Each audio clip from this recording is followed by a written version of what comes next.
This is an update to a story we brought you some weeks ago. Now we have the video.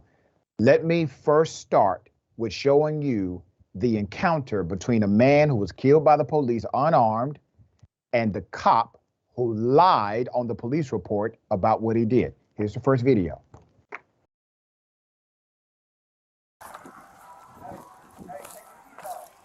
What?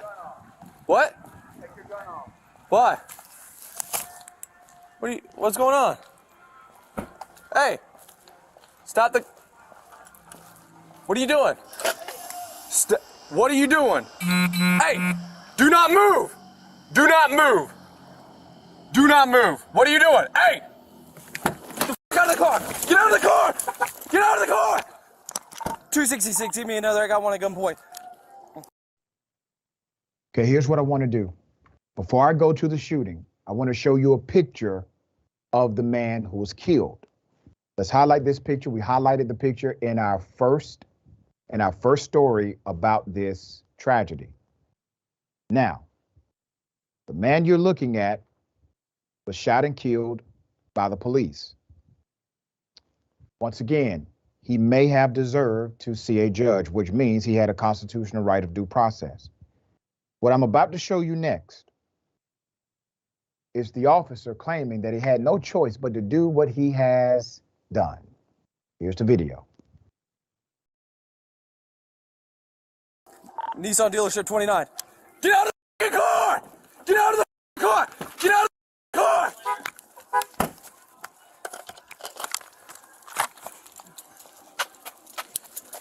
Get out!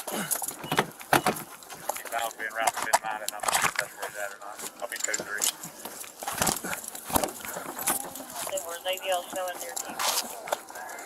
Get out of the car!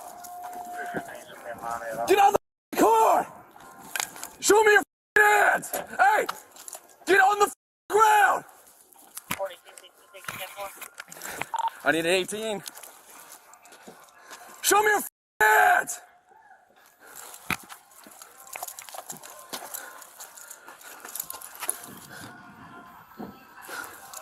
Get on the ground! Let's go to my patrol vehicle.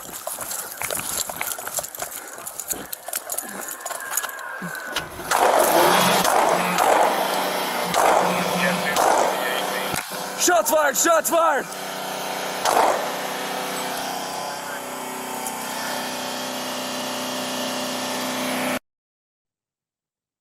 Let's put the picture back up of the man who was killed by the police.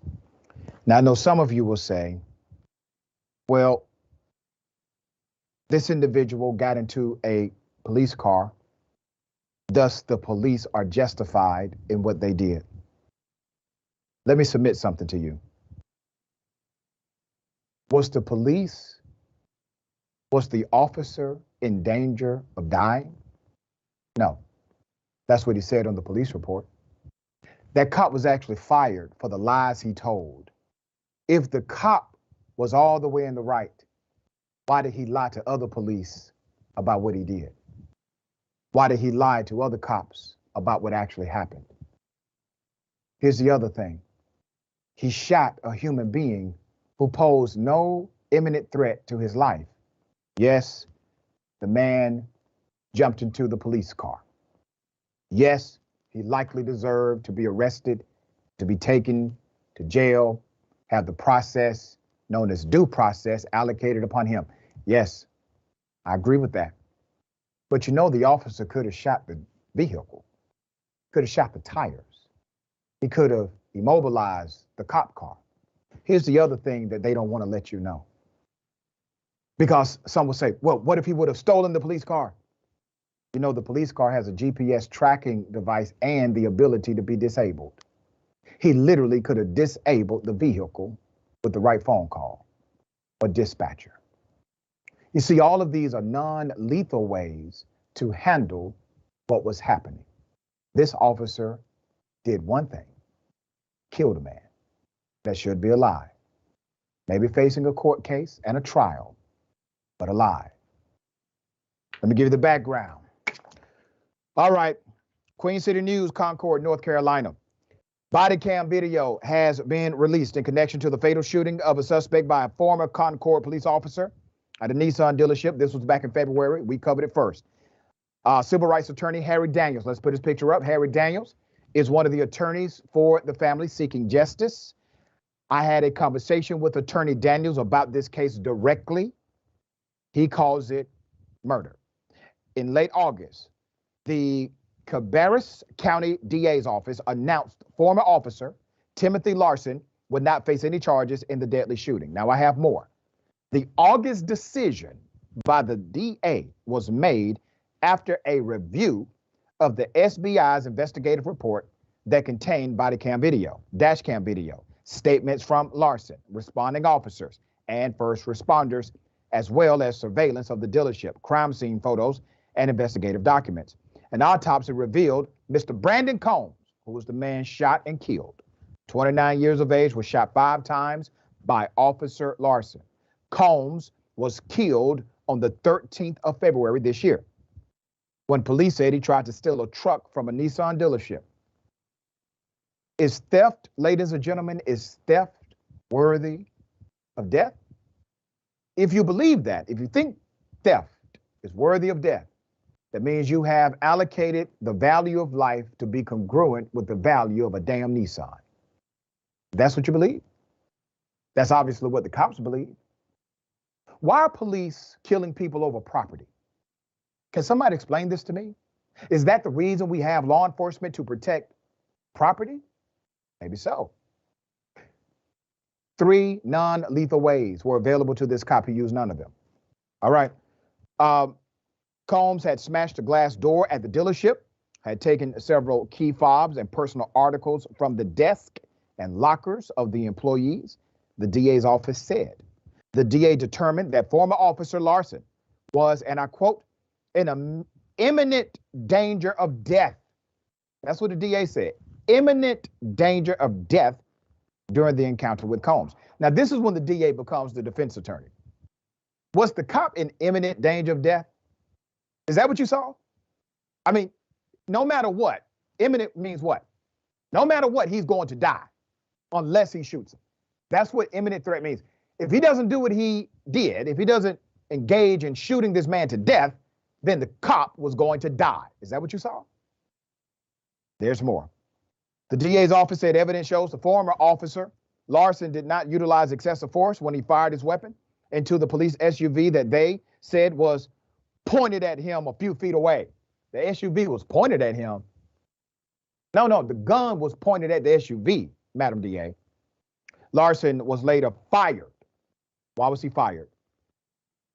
For what officials call untruthful statements. There it is right there. Untruthful statements about the fatal shooting. Combs' death was ruled a homicide according to documents released in August. Now, let's go down the rabbit hole. Officer Combs know he committed murder. Why do you think he lied to the police about the shooting he was involved in? Because he knows what he did. You don't think Mr. Combs knows the law? He was a law enforcement officer for many years, well aware of the law, and he knew he broke it. So what did he do? He lied. But everybody else had his back. Combs' mother, Virginia Tiara, filed a wrongful death lawsuit in August 2022 against Larson and the Concord Police Department. We will bring you those updates as they come. Dan, what are your thoughts on this case? So you have the top line, someone who is accused of trying to steal a Nissan truck from a dealership, and he's responding with yelling at him multiple times, cornering at him, basically just making him like fear for his life. And then as he's like running for cover, he's being shot at.